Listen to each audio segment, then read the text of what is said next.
So yeah, guys, I am at the end part Oh boy! of a new video. The current minute count for the video is 1 hour and 45 minutes. It might get a little longer, it might get a little shorter, but it looks like that's where we're landing. And it is my plan that the video drops within the next week. I originally wanted it. Sorry, I'm preparing some coffee over here. I originally wanted it to drop this weekend, but that would not be possible without access to some kind of hyperbolic time chamber or a substandard video, which I refuse to do. I cannot wait to be done with it. I'm so excited so I can start experiencing life and playing games. I cannot wait to fall asleep to it, John.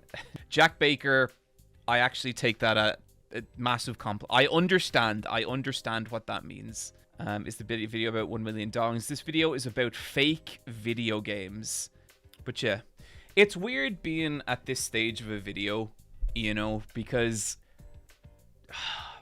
I think I have made, I think it's like 120, 130 videos, somewhere thereabouts. And you would think, having done it for 10 years, that like the process of finishing a video would become normalized and I'd know what to expect. It's the same emotional roller coaster every time, right? I'm making a video and I feel really strongly about something and I'm like, oh man, I need to talk about this thing. This is so fucking cool. This is so interesting. And then that's when I decide, like, I'm going to make a video. And then from there, I start to research the video. And as I do, I start to realize that, like, okay, you know what? I want to draw this out in Photoshop, okay? This is like the emotional arc of making a YouTube video, all right? You start out and it's like you're excited to make it. And like you always have to get to that point, because if you're not excited to make a YouTube video, the idea of even making it is fucking silly. Like, that is a stupid thing to do. Making a YouTube video. And that's the Super Eyepatch Wolf font. Look, I'm going to say, right? I'm going to say this font is really common on YouTube, okay? Very, very common on YouTube. I'm gonna take a wild swing here and say I fucking popularized it. This was in the first Hunter x Hunter video 10 years ago. I used this font. I see it everywhere. The people who use it, I see what you're doing. You are robbing my legacy. I don't believe that at all. I just think it's a good font, and I think people use it. But yeah, making a YouTube video. So you start, right? Okay, and let's put the graph like happiness and then sad. And let's just draw that line, and let's draw that line. So then, like, you start, and it's like you're like, I would say you're kind of here. You're kind of like, you're not like too, like, you're pretty excited to start the video, you know, and like you're happy about, like, oh, there's this thing I really want to make a video about. I love this thing, and this is so important to me to do this, and I'm so fucking excited for people to see all the amazing things I have to say about this subject, and it's going to be a great video, and I'm going to love it, and everyone's going to love it, and it's going to be good. That's generally where you start with a video. After a little while, you think about the video and you start researching it. And I would say you kind of come down a little bit, okay? You kind of end up like down here. And you're kind of feeling a little ambivalent now. And the reason I think this mood drops is because of research. And I think research can sometimes be a bummer, because you start to realize that, like, you don't actually know as much as you thought about the subject.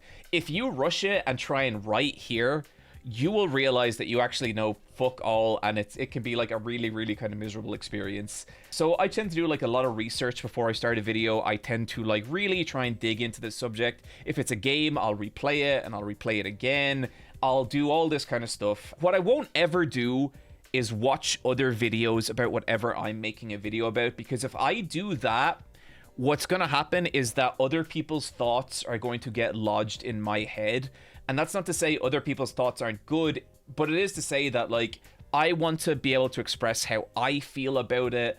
I don't want to echo what someone else has already said. And for my audience, if you guys want someone else's take on something, I know you could just go watch someone else, so I really want to try and keep the experience pure. Maybe I'll read some interviews with the developers or the makers, or I'll look into the time period or stuff like that, but I won't necessarily watch any other videos. That to me isn't research, that's something else. So then kind of you do your research, and then you get to one of the stages that is really kind of all over the place. This can kind of like, this can meander up and down, but I think by the end of it, you kind of feel good. You kind of feel okay.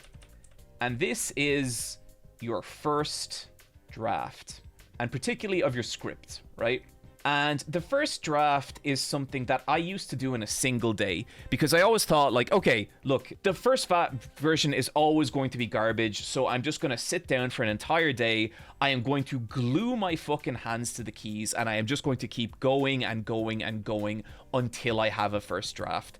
That started to become one of the most miserable experiences I had. I started to break it out across more days, and as my videos got longer, I just couldn't do a meaningful first. And I was writing like 5,000 or 6,000 words in a day. Like, that's what I mean by first draft, and it was garbage, but it was a good way to structure it out. Now what I tend to do is structure first and then write the first draft. And over the course of a couple of days, there's parts of it where it'll be like, oh, this sucks. And then you'll be part where it's like, oh, this rules. And then you'll be part where this sucks again. And then you hit your first draft. And you're like, okay. Then what will happen is that you will reread your first draft and go like this.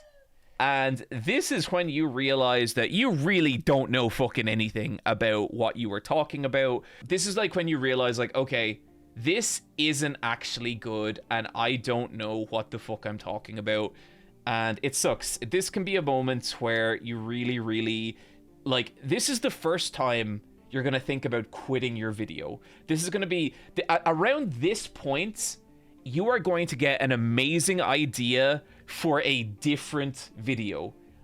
Don't fucking listen to it, okay? Ignore, because all that's going to do, if you quit this video, so let's call this the first read.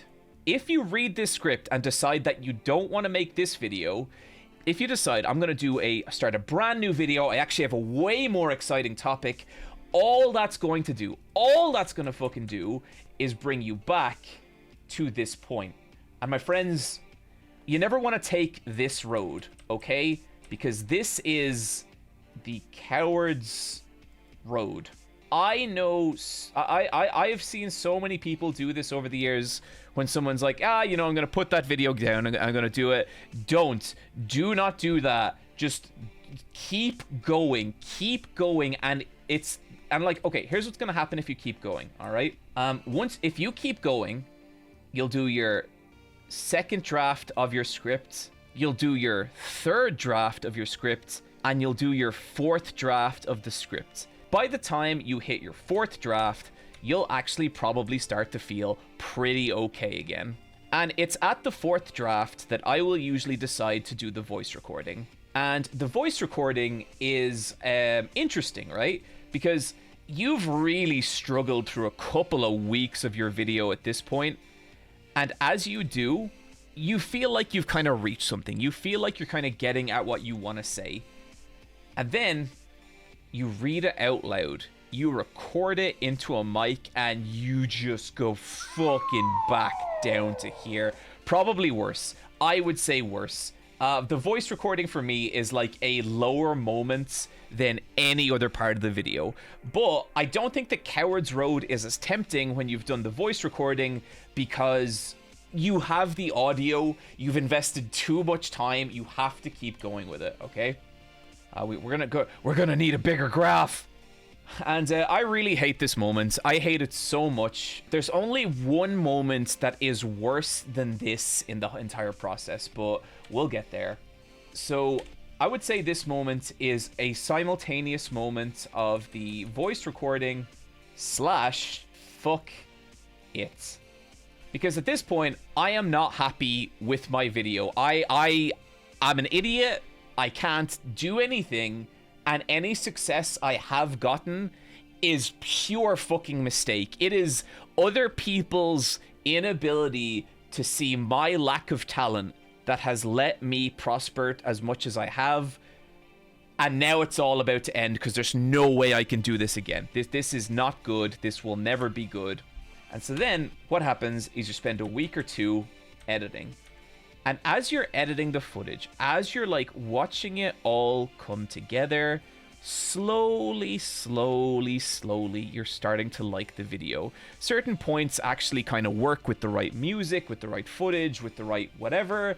And you kind of feel okay. You start to feel like, okay, I think we can do this. And maybe there's some problems with the script that you're actually figuring out. You're actually like starting to understand why it felt wrong in that initial voice recording. And you know what? Maybe you even make a few little fixes, you know, and it feels good. And so finally, you get to one of the most important days of the entire video. You get to the first viewing. Now let me just make a little adjustment to the graph here, everyone. Because the first viewing, inevitably, your emotional state at this point is going to go like this.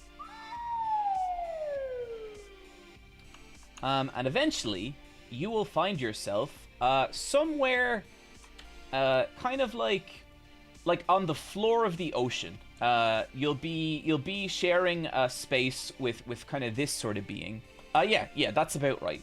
This is about, so as you can see, this is the deep sea, and this is you. You are... Somehow this is resonating with me even as someone just trying to complete an illustration and not a YouTube video. Yeah, no, this is just creativity. This is just the creative process. This is what it is. This is what it will be every time. Take it from someone who has done it 120 times, okay? So if we zoom in here, we can see that you are nothing. Everyone was right. And so what do you fucking do? What do you do? How the fuck do you ever come back from this? Well, there is a way. You go and you buy a fucking croissant. Okay? You buy a croissant. You buy a croissant and you buy a cup of coffee and sit down with yourself and you let yourself know that it's okay because you tried your best and you've been trying your best and it's enough. And what you've made isn't very good, but that's okay because at this point, at least now, we can fix it. You thank your past self for putting in all the effort that has brought you to this moment, and this croissant is the funeral of the person who made this, okay? Because you're different now. You have learned. You have grown. You now actually might know what the fucking hell you're trying to do with this project, okay? And so after your croissant, you kind of come back and you come up to like maybe about here. And this is your second viewing. At this point, you've changed all the big, stupid, broken piece of shit things that you fucking hate about this fucking bollocks you made. And you have your second viewing. And guess what? Your second viewing is also fucking garbage. But that's okay. Because it's not as garbage as your first viewing. In fact, there might be some parts of it that are actually starting to work, okay?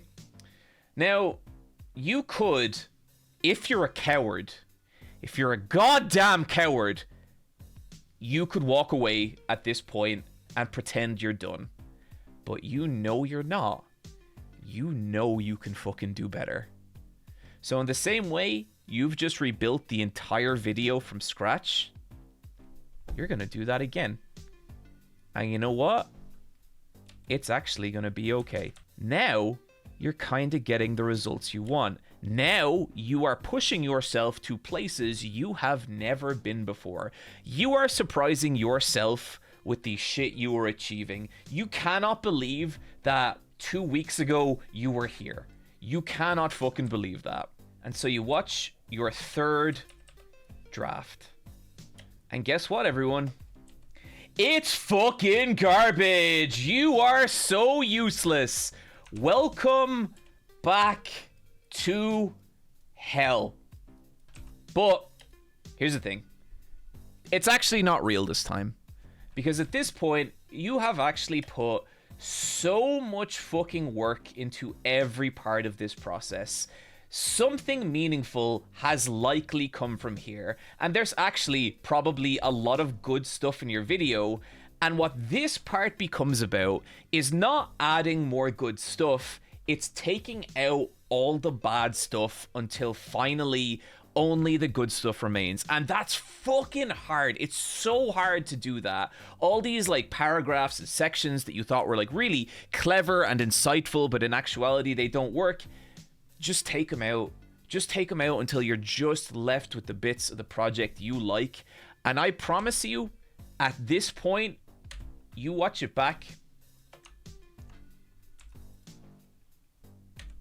and you're okay. You don't hate it.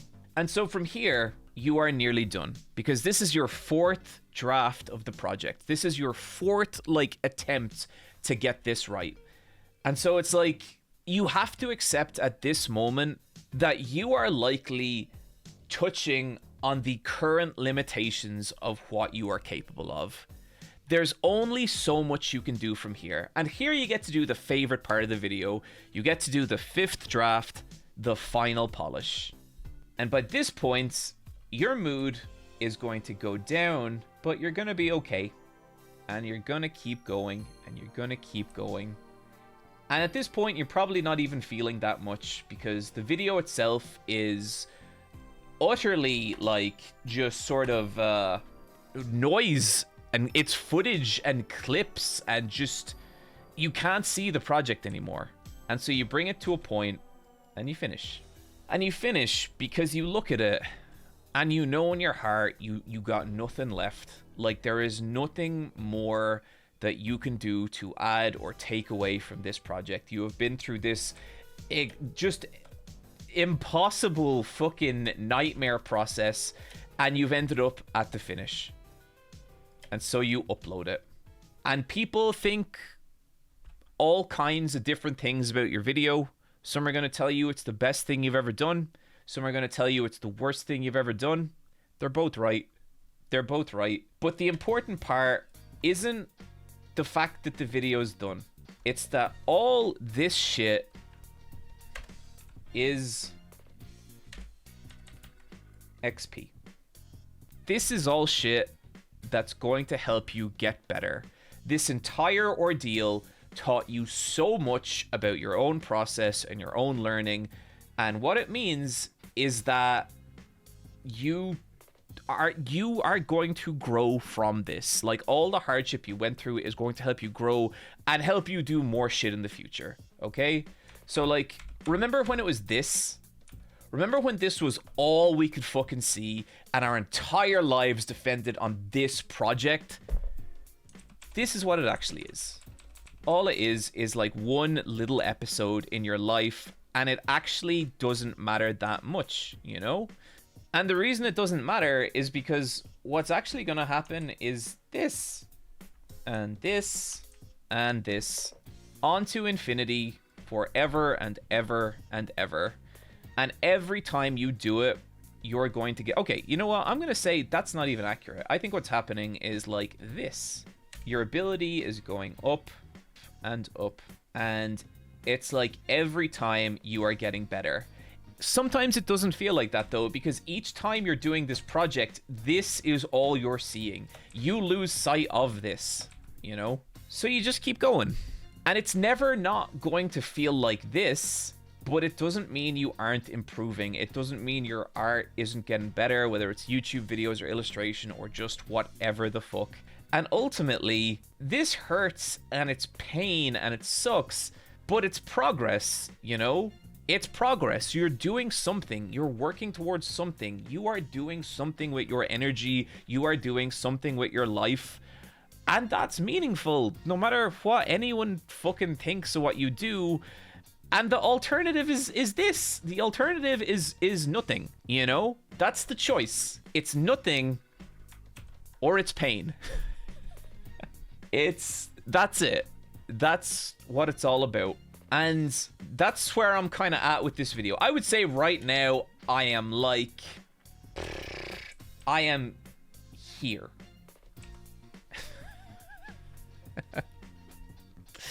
That's where I am. In conclusion, I hope that you guys like the new video. I think it's pretty okay. I think it's fine. I will be working on it more later. Are there any questions? Can I eat the croissant? Oh, I did leave that part out. When you finish the video, another fucking croissant for you, buddy. John, you are inspiring and a delight to listen to. Game dev here and for years. Thank you, Pant Dev. I imagine, like, whenever I talk about how much of a pain in the ass video essays are to make, I think of video games and think about how that must be, like, exponentially more because they're such more massive projects. Zebra of KOTOR. I should try and be creative again. Everyone should try and be creative. I think that there are very few people in this world who won't get something out of trying to be creative. I wish we didn't place so much emphasis on results for creatives. I wish that we could view creativity as like hobbies for people and not this thing that you always need to grind into success, you know? Nerd bastard, one thing you have to keep learning over and over again is that it really is about the process of creating, not the result. I could not agree more. Tarnished Sarah, when creativity is linked to your job education, it is kind of difficult not to focus on results, sadly. Sometimes I regret not trying harder and finding a purely hobby-centered creativity outlet. So when the previous person asked about getting back into creativity, I'm talking about it purely from the, like, perspective of a hobby. That wouldn't be me commenting on like creativity as a job. It's more so how I feel like non-creative people sometimes view creativity as this thing that like constantly needs to be ground out, when in actuality I think that I think we should be more protective of people's desire to just make shit for the sake of it. That's not the same as like being employed in a studio or like having quotas to meet, because at that point, and like it's difficult and it varies from job to job, but like I remember back when I worked in animation, like I had my quotas to hit each week. I knew exactly how to hit them, and to the point that like it wasn't a creative job. I was doing semi-creative things, but I was not expressing anything. I was just working. I would do 9 to 5 and I would go home, you know? Whenever I make something creative, I hate the results, which makes me feel like I wasted my time. Doesn't make me happy. Doesn't feel like improvement. Hard to stick with it without that. But Cinder Mox, the 20-minute lecture I just did should show you how wrong you are. You don't feel like you're improving. I don't feel like I'm improving. But like, look at my videos now compared to my first videos. It's like, they're completely different. Look at, like, if you're like an illustrator, look at your sketchbooks from like 10 years ago, you know? It's like, as long as you're moving, you are improving. I didn't mean for that to rhyme, and it sounds like a shitty motivational poster. God damn it. But yeah, I just feel strongly about that.